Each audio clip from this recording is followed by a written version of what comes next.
బ్రహ్మార్పణం.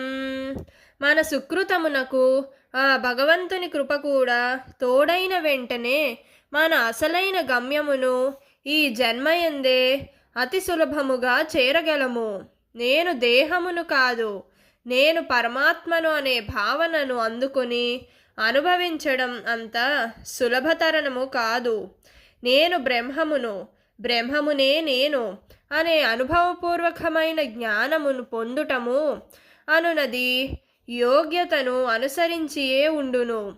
కానీ జాతి, మత, కుల, వర్గ, వర్ణ విచక్షణతో పనిలేదు.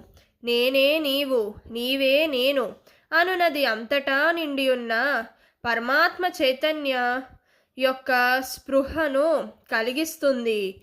దీనిని పొందుటకు గృహస్థ సన్యాస ఆశ్రమాలతో పనిలేదు.